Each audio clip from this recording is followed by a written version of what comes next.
सैनिक मान सेवा शुश्रूषा करने एत जन तुम भाया स्काउट मानक नहीं से कम करुले से देखले तुम छोट पिला नहीं बड़ बड़ समस्त देखा तेणु मन को छुईला से 1907 मसीह गोटे एक्सपेरिमेंटाल कैंपरी करते से कैंपरी से सफलता लाभ करते तो से 11 जन स्काउट थे 1909 मसीह 1100 जन स्काउट को लेकरी से गोटे एक्सपेरिमेंटल कैंप करते और सेतरे मध्ये से सफलता धोर पे रुद्र धोर वाले भरता पे हम भारत को स्काउट आसी 1909 मसीह भारत आसीला कि सेतबळे इंग्रज माने शासन करथले तेणु सेरा इंग्रज मानको भितर ही रहितिला किंतु ता परवर्ती समय रे 1913 मसीह रे हमर जो जस्टिस विभाग बोस डॉक्टर आर्डेल एवं ये माध्यम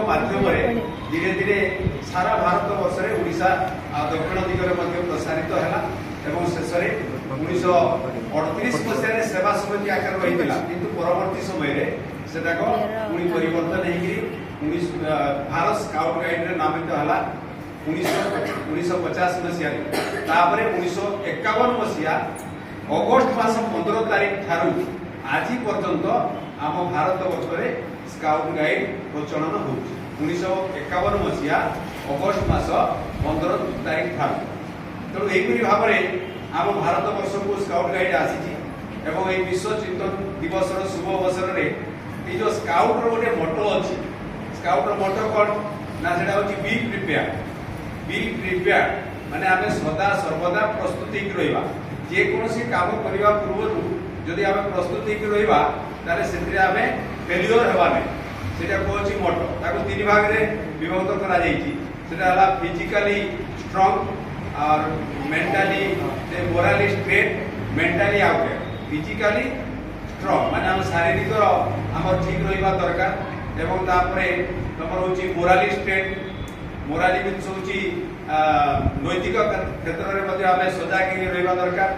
एवं मेंटली आउट मानसिक क्षेत्र रे मध्ये आमे प्रस्तुति करबा तेणु फिजिकली मोराली और मेंटली तीनटा जिन हमर स्काउट गाइड रो मोटो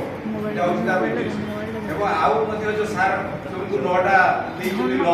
नौटा ल लिखिक जो पिला माने कहबो अपन ताको में डिस्क्रिप्शन करबा आ नौटा ल मध्ये अछि तेणु एई भाव में हमर स्काउट रो नीति नियम रहिछि एवं हमर महात्मा गांधी से कहउतिले जे every home in India may have children trained like scout तेणु प्रत्येक परिवार में भारत वर्ष रे यदि समस्त परिवार रे स्काउट गाइड बाहरिबे ताले आम भारत वर्ष निश्चित गोटे सुनार देश बोले महात्मा गांधी कहि तेणु एही परिप्रेक्षी रे हमर जो आजिर विश्व चिंतन दिवस शुभ अवसर रे तुमे जो स्काउट मीन्स कोन आ गाइड मीन्स कोन एमि को जानिबा दरकार स्काउट रो SCOUT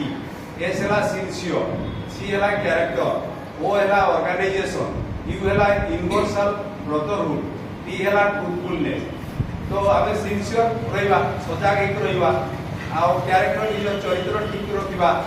संगठन मूलक काम करबा ऑर्गेनाइजेशन U है यूनिवर्सल ब्रदरहुड भाईर भातृत्व भाव रखिबा ट्रूथफुलनेस आमे सबले सत्यवादी हेबा गाइड है गुड गाइड आमे सबले आमे गाइड हेबा माने गुड गाइड हेबा यूनिवर्सल सिस्टरहुड भगिनीत भाव रखा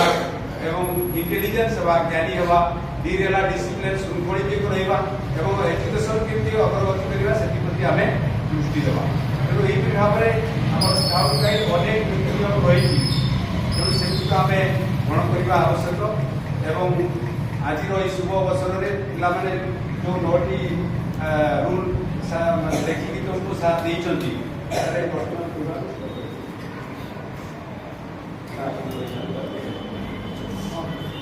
तो ये शुभ अवसर तो प्रथम रे हमर जो स्काउट गाइड जो 9टा नियम अछि फर्स्ट अछि trustworthy scout guide is a trustworthy असे फर्स्ट के धरिजो हां एक नंबर से जो हमर